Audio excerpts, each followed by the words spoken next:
Cuando llegué a aquella casa olvidada en las colinas, lo primero que sentí fue el olor del polvo antiguo, como si cada pared respirara recuerdos que no quería compartir. Era una herencia inesperada de un tío lejano que nunca conocí. Un hombre solitario que había vivido sus últimos años en esa construcción de adobe y vigas oscuras, lejos del pueblo Leyos de Todú. Yo acababa de perder mi puesto como maestro en la ciudad y necesitaba un lugar donde empezar de nuevo. Pensé que sería perfecto en silencio, montañas, espacio para mis libros, pero cuando crucé el umbral y escuché el crujido de los tablones bajo mis pies, supe que ese silencio no estaba vacío, no estaba lleno de algo que esperaba. El ático estaba cerrado con un candado oxidado. Lo vi desde el primer día, arriba de una escalera de madera carcomida, y sentí una extraña incomodidad al mirarlo, como si esa puerta no quisiera ser abierta, pero yo necesitaba espacio para ordenar mis cosas, para apilar los libros que había traído en caja. Así que bajé al pueblo, conseguí unas tenazas viejas y una tarde gris, mientras la niebla comenzaba a trepar por las colinas, forcé el candado hasta que se dio con un quejido metálico. La puerta se abrió lentamente, y lo primero que vi no fue polvo ni telaraña. Fue una caja de madera anchola en el centro del piso, atada con un cordel ennegrecido y sellada con cera roja en forma de cruz torcida. Me arrodillé frente a ella. Mis manos temblaban sin razón. Corté el cordel con mi navaja y abrí la tapa despacio. Como si temiera despertar algo adentro, había cartas. Decenas de cartas todas dobladas con cuidado, apiladas como ofrendas, todas escritas con la misma caligrafía temblorosa, firme en algunas líneas, errática en otras. Tomé la primera. Estaba firmada con un nombre que no reconocía: Eusebio Márquez, 1871. Empezalier, y sentí el aire cambiar. La temperatura bajó. El polvo pareció moverse solo. Eran confesiones, anoraciones, peticiones desesperadas, dirigidas a un padre del hambre, una figura que prometía purificación a cambio de algo que no se nombraba. Solo se hablaba de entrega, de renuncia, de preparar el cuerpo para lo sagrado. Esa noche no pude dormir. Bajé la caja a mi cuarto y leí otra carta a Anne, luego otra. Cada una estaba fechada en años distintos, pero todas compartían la misma devoción febril, el mismo lenguaje de sacrificio y silencio. Hablaban de vigilias nocturnas, de ayunos prolongados, de una comunidad que vivía en esa casa antes de que yo llegara, y hablaban del ático como si fuera un lugar sagrado, un altar. Cuando cerré la última carta que leí esa noche, escuché algo, un crujido lento y pesado. Venía del techo, como si alguien caminara entre las vigas. Justo encima de mi cabeza me quedé inmóvil. El crujido se detuvo, pero el aire seguía denso. Y yo sabía, amenoseo en una certeza, que me heló la sangre, que algo me estaba escuchando leer. Al amanecer, encontré una carta fuera de la caja. Estaba doblada sobre mi mesa, junto a la vela apagada. No la había dejado ahí. La abrí con dedos temblorosos. No tenía firma, no tenía fecha, solo una línea, escrita con tinta más oscura, casi negra. Cuando la devoción se volvió hambre, dejamos de temer al cuerpo. Levanté la vista hacia el techo. Las sombras parecían más largas, más vivas, y desde entonces no he podido dejar de oír el susurro del papel, llamándome por mi nombre. Antes de continuar, dime en los comentarios desde dónde estás viendo este relato. Algunos lugares guardan secretos, y quizá donde tú vives también hubo una historia así. Escribe tu país y tu ciudad abajo. Quiero saber desde qué rincón del mundo estás escuchando estas voces olvidadas. Yo no era un hombre religioso cuando llegué a esa casa. Había dejado la fe en algún púlpito olvidado de mi infancia, entre rezos mecánicos y sermones que nunca me tocaron el alma. Pero tampoco era un escéptico arrogante. Simplemente había aprendido a confiar en lo que podía ver, tocar, leer. Los libros eran mi refugio, la razón, mi guía. Por eso, cuando abrí esa caja en el ático y vi las cartas, mi primer pensamiento fue académico: documentos históricos, testimonios de una comunidad rural desaparecida, quizá una secta menor de las tantas que brotaron en las montañas durante el siglo pasado. Pensé que podría estudiarlas, catalogarlas, entenderlas, pero las cartas no querían ser entendidas, querían ser sentida. La casa tenía 3 habitaciones principales en un salón amplio con una chimenea de piedra, una cocina abandonada donde aún colgaban sartenes oxidadas, y mi cuarto, pequeño y frío, con una ventana que daba hacia el monte en arriba, el ático, abajo, un sótano al que nunca me atreví a bajar, sellado con tablones clavados en cruz. Todo olía a humedad, a madera vieja, a algo más profundo que no lograba identificar, un olor que se pegaba a la ropa, que se metía en los sueños. Durante los primeros días intenté normalizar la situación. Organicé mis libros en estantes improvisados, limpié lo que pude, encendí la chimenea cada noche, pero la casa no me dejaba olvidar. Cada vez que pasaba cerca de la escalera que subía al ático, sentía un peso invisible, como si algo me observara desde arriba. Y cada noche, sin falta, volvía a las cartas. No podía evitarlo. Era como si me llamaran. Las primeras cartas hablaban de reuniones, de hombres y mujeres que se juntaban en esa casa cada luna nueva para rezarle al padre y del Hamber, una entidad que ellos describían como la pureza que consume lo impuro, el fuego invisible que quema sin matar, el silencio que habla en los huesos. No mencionaban sacrificios de sangre ni rituales grotescos. Hablaban de ayuno de vigilia, de entrega progresiva del cuerpo como ofrenda viva. Decían que el hambre física era solo el primer paso hacia una hambre más profunda, la del alma que desea fundirse con lo divino. Pero lo más perturbador era el tono. No escribían con miedo, escribían con amor, con una devoción tan intensa que parecía enferma. Uno de los firmantes Untold, Hermano Cipriano, describía cómo había dejado de comer durante 18 días para preparar el templo, y cómo, en el 18º día, había visto al padre del hambre descender desde el techo en forma de sombra densa y respirante. Decía que la sombra lo había tocado, que le había susurrado su nombre, y que desde entonces ya no sentía hambre de comida, solo hambre de más sombra.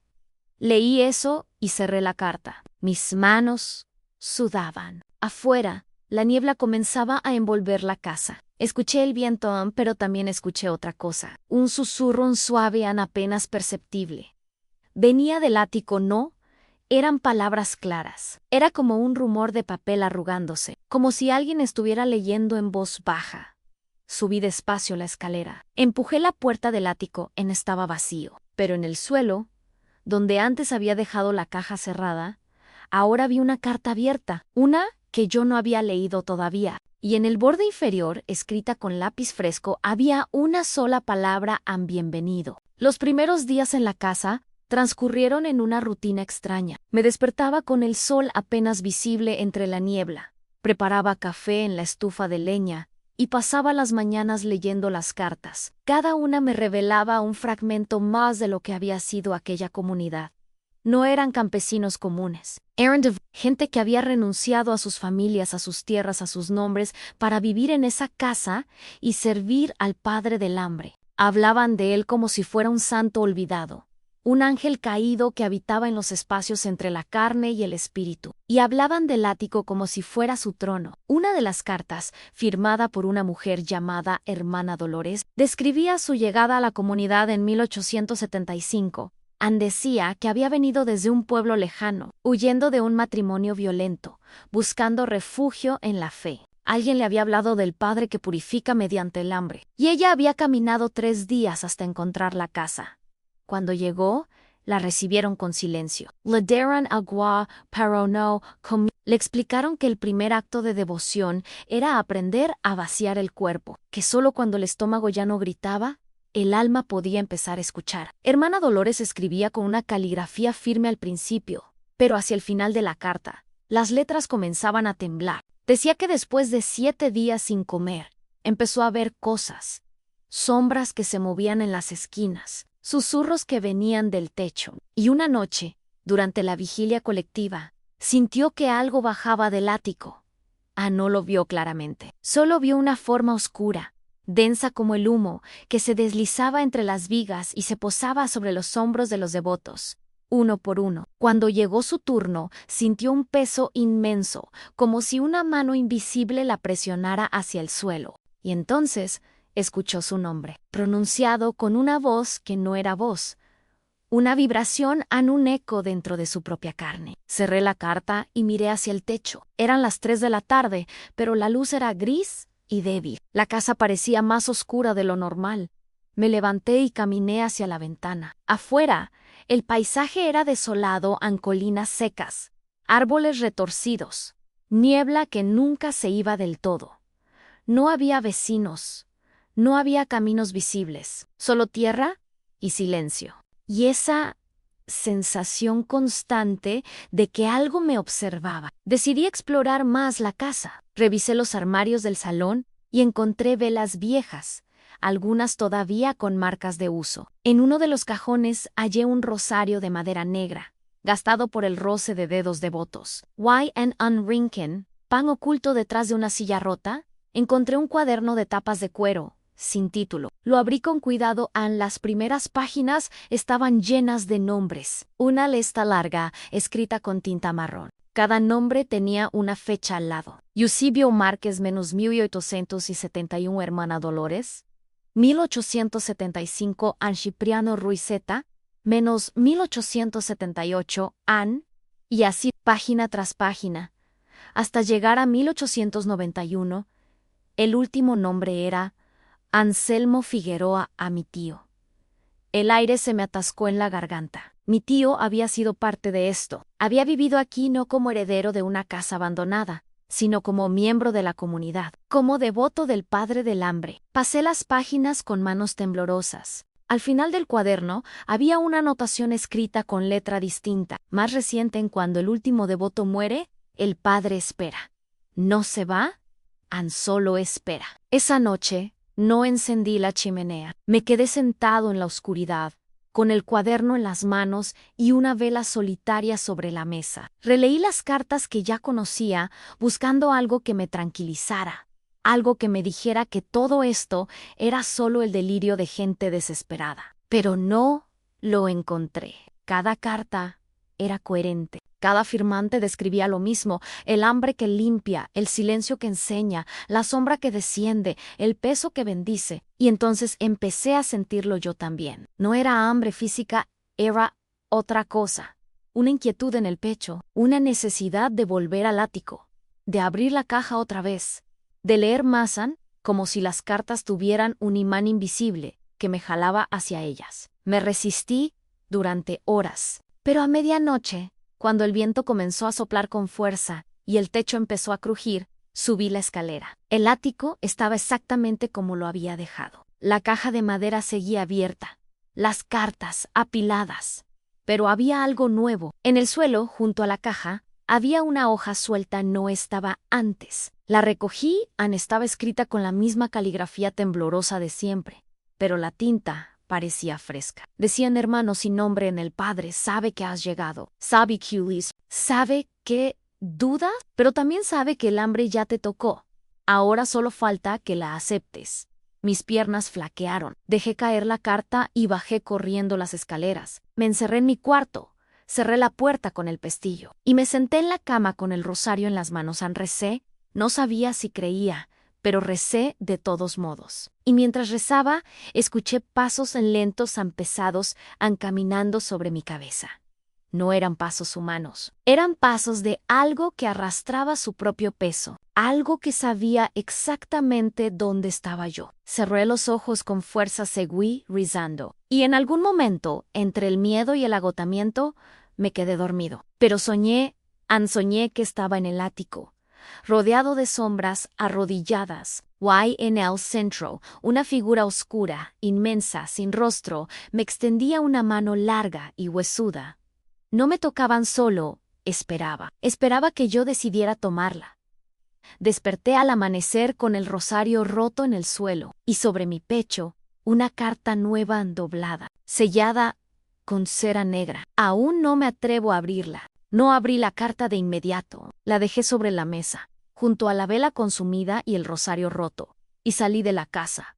Necesitaba aire. Necesitaba recordar que existía un mundo fuera de esas paredes, fuera de esas cartas, fuera de esa presencia que cada noche se volvía más real. Caminé por las colinas durante horas, hasta que el sol estuvo alto y la niebla se retiró lo suficiente para ver el pueblo a lo lejos, pequeño y silencioso, como un puñado de piedras olvidadas en el valle. Pero incluso allá afuera, lejos de la casa, no podía dejar de pensar en las palabras. El hambre ya te tocó.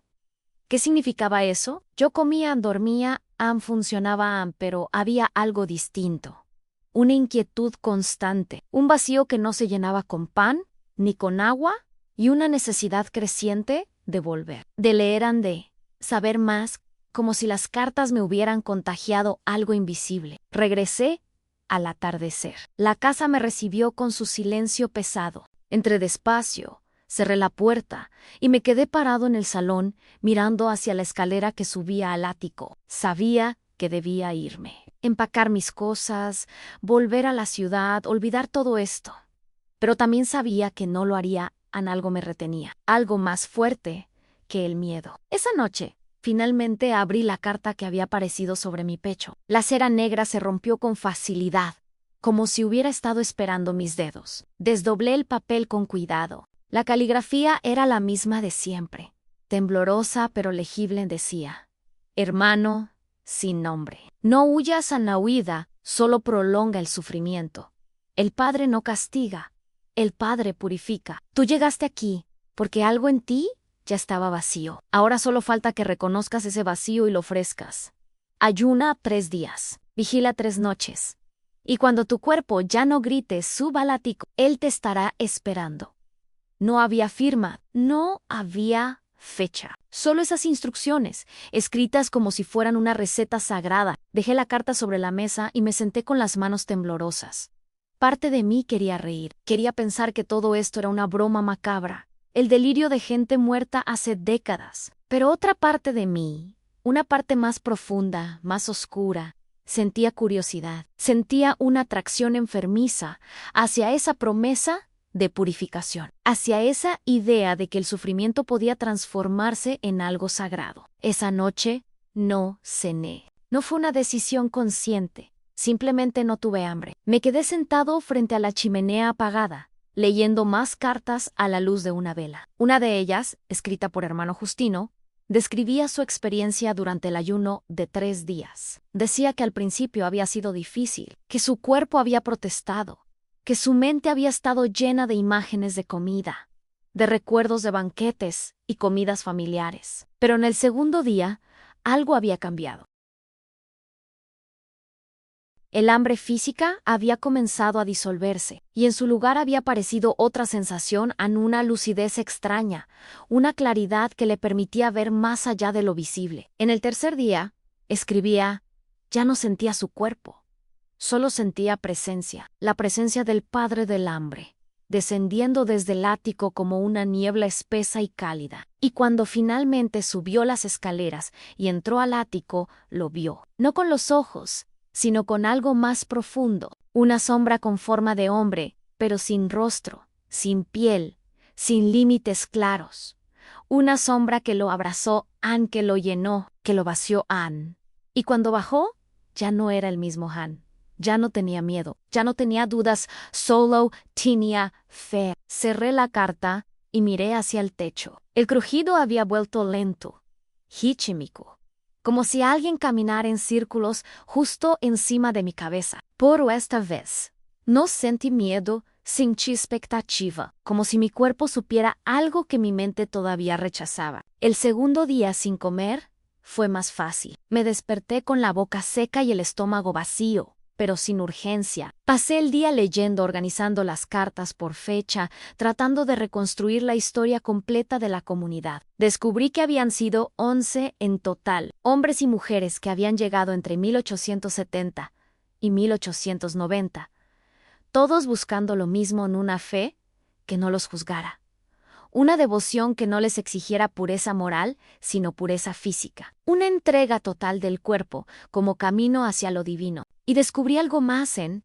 una de las últimas cartas, escrita por mi tío Anselmo en 1891. Él confesaba que había intentado abandonar la comunidad, que había sentido miedo, que había querido volver al mundo normal, pero cuando intentó irse, el Padre lo había llamado. No con palabras, con hambre, un hambre tan profunda que no podía ignorarla. Y había vuelto, había subido al ático, y había ofrecido lo único que le quedaba en su tiempo, su presencia constante en esa casa, manteniendo el lugar sagrado, esperando al próximo devoto. El Padre no nos libera, escribía mi tío, nos convierte en parte de Elia, y cuando morimos segamos aquí. Seguimos esperando. Leí eso y sentí un escalofrío.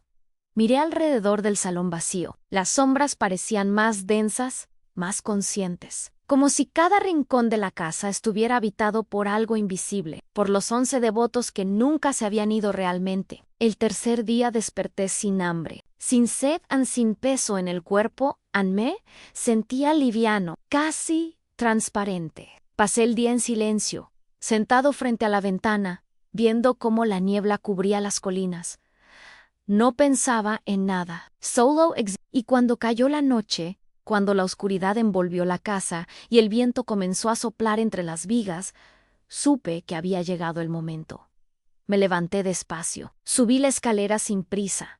Empujé la puerta del ático, estaba oscuro, pero no vacío. Sentí el aire denso, cargado de algo que no era aire, y en el centro del cuarto, iluminada apenas por la luz de la luna que entraba por una rendija, vi la caja de madera abierta, vacía esperándome, y detrás de ella, en la penumbra, vi la sombra grande inquieta, respirando. No me moví, no podía. Mis piernas estaban clavadas al suelo de madera del ático, como si el peso de esa presencia me hubiera convertido en piedra. La sombra no tenía forma definida, era más una densidad, una oscuridad que se distinguía de la oscuridad del cuarto, porque respiraba, porque se movía a penthouse como el pecho de un animal dormido. Y aunque no tenía ojos, sentía que me miraba, que me estudiaba, aunque esperaba algo de mí. El aire estaba frío, pero no como el frío del invierno. Era un frío que venía de adentro, que nacía en los huesos y se expandía hacia la piel. Mis manos temblaban, mi respiración era corta, superficial, pero no me fui. No pude. Algo en mí, algo más profundo que el miedo, quería quedarme. Quería entender. Entonces, la sombra se movió.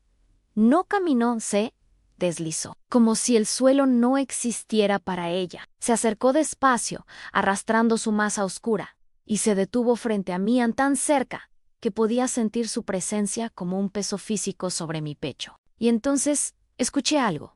No una voz, no palabras. Era como un susurro que venía desde dentro de mi propia cabeza. Una vibración en un eco de algo antiguo.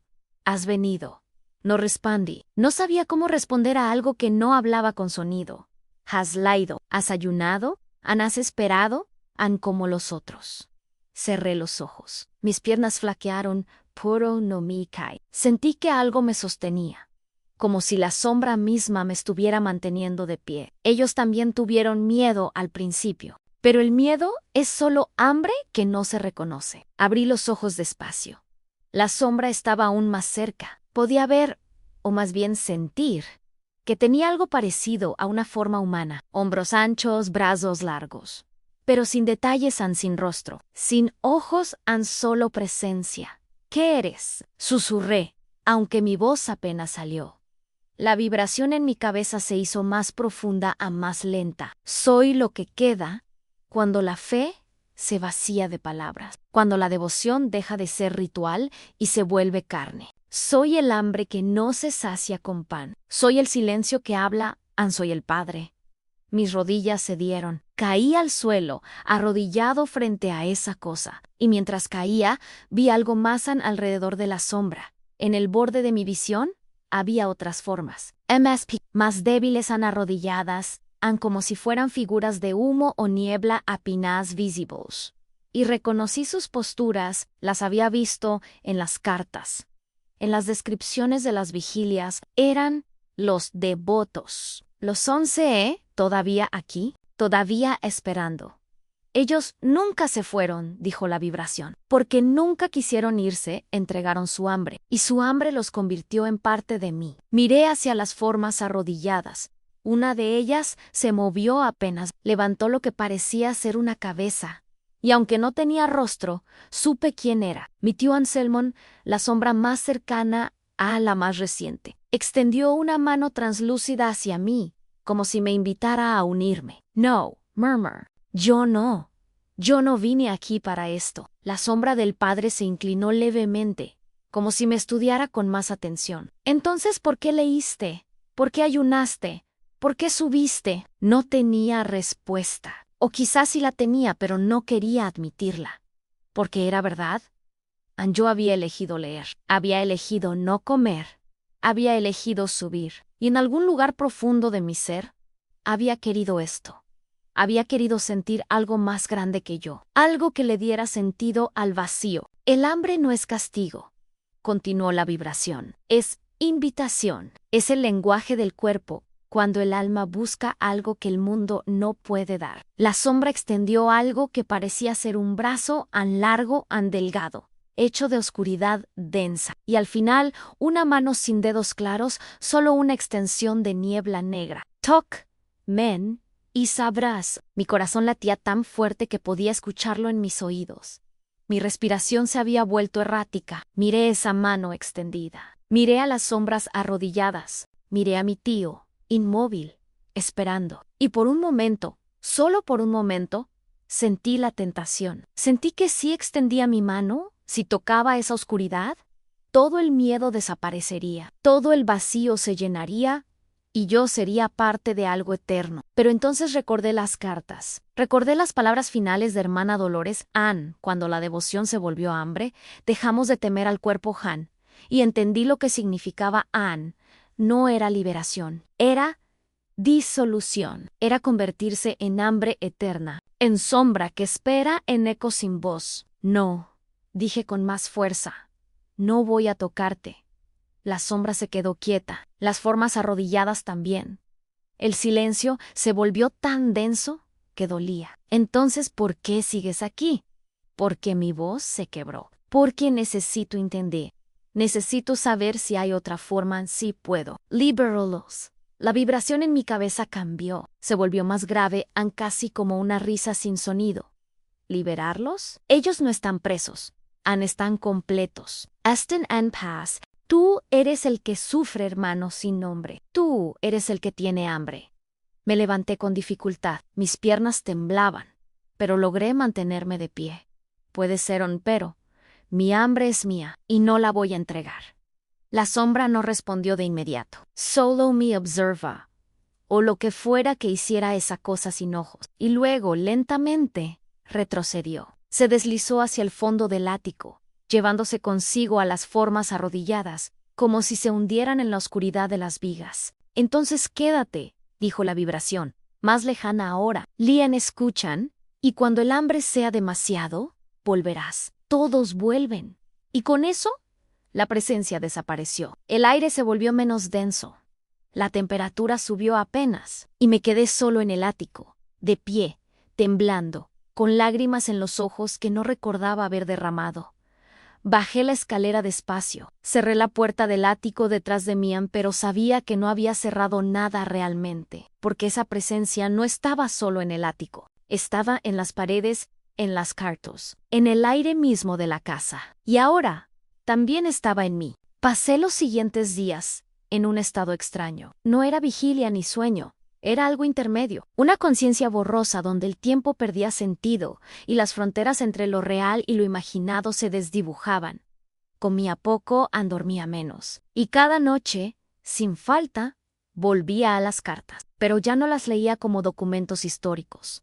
Las leía como confesiones íntimas. Como si cada devoto me estuviera hablando directamente. Como si me estuvieran preparando para algo. Una carta en particular me obsesionó durante esos días. Estaba firmada por hermana Inés, fechada en 1883.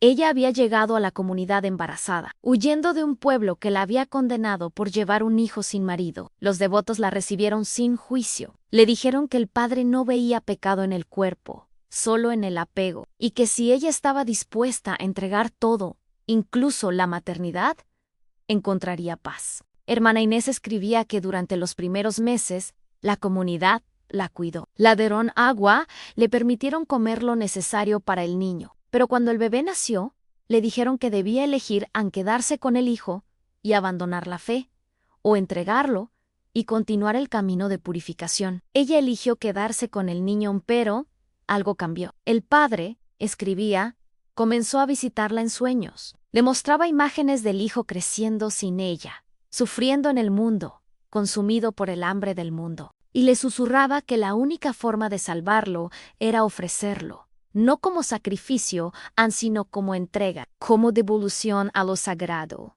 La carta terminaba, no decía que había hecho hermana Inés solo. Había una línea final, escrita con tinta más oscura en el amor, también es hambre, y el hambre más profunda es la que devora por proteger. Cerré la carta y sentí náuseas. Me levanté y caminé hacia la ventana. Afuera, la niebla era tan espesa que no se veía nada, solo gris, solo silencio. Me pregunté si hermana Inés todavía estaba aquí, en alguna forma, si su sombra también esperaba en el ático, con el peso de esa decisión eternamente suspendida en su pecho. Esa noche, decidí buscar más, necesitaba saber qué había pasado con ella, con el niño, con todos. Bajé al sótano por primera vez. Había evitado ese lugar desde que llegué, pero ya no podía ignorarlo. Arranqué los tablones que sellaban la puerta con una palanca oxidada que encontré en la cocina. La madera crujió, cedió, y la puerta se abrió revelando una escalera de piedra que descendía hacia la oscuridad. Bajé con una vela en la mano. El aire era húmedo, pesado, y olía a tierra mojada. El sótano era pequeño, con paredes de adobe y un piso de tierra apisonada, Y&L Centro. Había algo que me heló la sangre en una cuna de madera vacía, cubierta de polvo, y junto a ella, una manta pequeña, doblada con cuidado, como si alguien la hubiera dejado ahí con reverencia. Me heredé frente a la cuna. Mis manos temblaban mientras pasaba los dedos por la madera gastada. Y entonces vi algo grabado en uno de los laterales, letras pequeñas, apenas visibles, entregado al padre, 1883. El aire se me atascó en la garganta. Hermana Inés lo había hecho.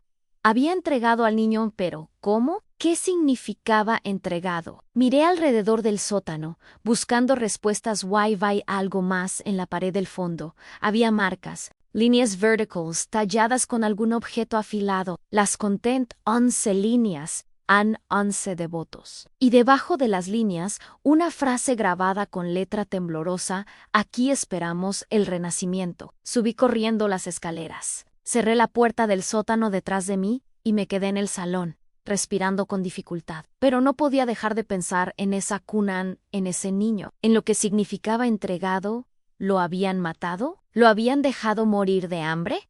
¿O algo peor? Esa noche no pude dormir. Me quedé sentado en mi cuarto con todas las velas encendidas, leyendo más cartas, buscando alguna pista la en contra. En una carta de hermano Cipriano, escrita un mes después de la fecha grabada en la cuna, él describía una ceremonia especial. Decía que el padre había pedido una ofrenda pura, algo que nunca hubiera conocido el hambre del mundo, y que hermana Inés, en un acto de devoción absoluta, había subido al ático con el niño en brazos. Cipriano escribía que todos habían esperado abajo, en el salón, rezando en silencio, y que cuando hermana Inés bajó, ya no llevaba al niño, pero tampoco lloraba. Su rostro estaba en paz, y sus ojos, escribía Cipriano, brillaban con una luz que no era de este mundo.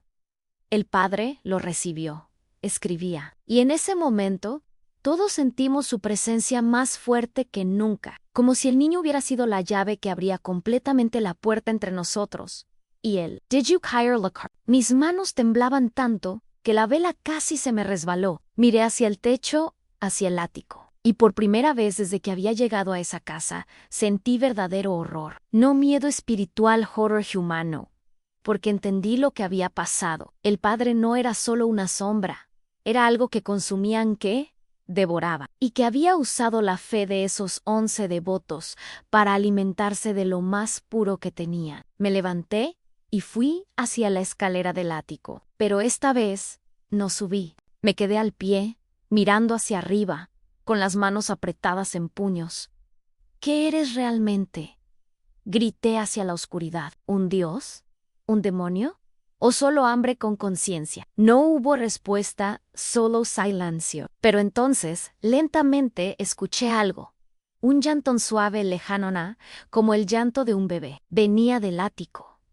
Subí las escaleras sin pensar, empujé la puerta. El ático estaba oscuro, pero en el centro, donde antes estaba la caja de madera, ahora había algo más, una figura arrodillada, pequeña, femenina, con los brazos extendidos hacia adelante, como si sostuviera algo invisible. Era hermana Inés, o lo que quedaba de ella, una sombra translúcida, congelada en el momento de la entrega, y frente a ella, en el aire, flotando apenas, había otra sombra más pequeña, la del niño, meciéndose, llorando sin sonido. Me acerqué despacio, mis ojos se llenaron de lágrimas. Lo siento. Susurré, lo siento mucho. La sombra de hermana Inés no se movió, pero el llanto del niño se hizo más fuerte. Y entonces, detrás de ambos, la sombra del padre apareció de nuevo, grande, inmóvil, observando. Ahora entiendes, dijo la vibración en mi cabeza. El hambre no es crueldad, es necesidad. Y ellos me la dieron voluntariamente. No, dije con voz rota. Esto no es fe, esto es monstruosidad. La sombra no respondió, solo se quedó ahí, rodeada por las 11 figuras arrodilladas, esperando, siempre esperando. Y yo supe, en ese momento, que tenía que hacer algo, que no podía dejarlos así, que tenía que encontrar una forma de liberarlos, o de destruir lo que los mantenía presos. Bajé del ático esa noche con una certeza que me quemaba por dentro. No podía seguir siendo testigo silencioso de este horror. No podía permitir que esas almas, si es que todavía eran almas, permanecieran atrapadas en ese ciclo eterno de devoción y hambre. Pero tampoco sabía cómo liberarlas. El padre no era una criatura que pudiera enfrentarse con fuerza física. Era algo más antiguo. Algo que se alimentaba de la fe misma, de la entrega, del vacío que llevamos dentro. Pasé el resto de la noche revisando cada carta, cada palabra, buscando alguna pista sobre cómo había comenzado todo. Y la encontré en la carta más antigua de todas, escrita por Eusebio Márquez en 1871. Él había sido el primero, el fundador, un sacerdote expulsado de la iglesia por herejía, por predicar que Dios no estaba en los sacramentos sino en el hambre, en el vaciamiento total del ser. Eusebio escribía que había llegado a esta casa siguiendo una visión, una voz que le había hablado en sueños, invitándolo a un lugar donde el hambre espiritual podía convertirse en algo tangible, y cuando llegó, encontró el ático en vacío, pero no silencioso. Decía que podía sentir una presencia ancestral. Algo que había habitado ese espacio mucho antes de que la casa existiera, algo que esperaba ser nombrado, ser invocado, ser alimentado. Y Eusebio lo hizo, realizó un ritual, ayunó durante 40 días, y en el 40º día subió al ático y ofreció lo único que tenía en su vida, no su muerte, su vida, su tiempo, su devoción perpetua, y el padre respondió, apareció como sombra, como presencia, como hambre consciente. Y desde entonces, nunca se fue. Pero había algo más en la carta, una línea que Eusebio había escrito con letra distinta. Más urgente, si algún día alguien desea romper el pacto, debe quemar las cartas todas en el ático. Frente a él solo, así la invocación se deshace. Pero quien lo haga debe estar dispuesto a ocupar el lugar del Padre convertirse en el hambre que espera. Leí esa línea una y otra vez. Mis manos temblaban. Entendí lo que significaba. El Padre no era una entidad independiente, era una manifestación, un recipiente para el hambre colectiva de los devotos. Y alguien tenía que mantenerlo. Alguien tenía que ser el ancla. Si destruía las cartas, el Padre desaparecería. Pero yo quedaría en su lugar atrapado, esperando al próximo devoto que llegara buscando llenar su vacío. ¿Estaba dispuesto a hacer eso? ¿A sacrificar mi libertad para liberar a 11 sombras que ya no tenían vida? Miré hacia el techo, hacia el ático, y pensé en hermana Inés, en el niño, en mi tío Anselmo, en todos los que habían creído que entregarían su hambre y encontrarían paz, pero en cambio se habían convertido en eco eterno de su propia fe. Tomé una decisión. Reuní todas las cartas. Las apilé con cuidado, como si fueran sagradas. Porklow Aaron eran el testimonio de 11 vidas rotas, de 11 hambres que nunca fueron saciadas. Subí al ático con ellas en brazos y con una caja de cerillas en el bolsillo. La puerta se abrió sin resistencia, como si me estuviera esperando. Las sombras estaban ahí todas arrodilladas en círculo. Y en el centro, el padre a más grande que nunca, a más tenso, como si supiera lo que estaba a punto de hacer. «¿Has vuelto?», dijo la vibración. «Sí», respondía. Mi voz era firme ahora, pero no para unirme a ti. «Vine para terminar esto». Dejé las cartas en el suelo.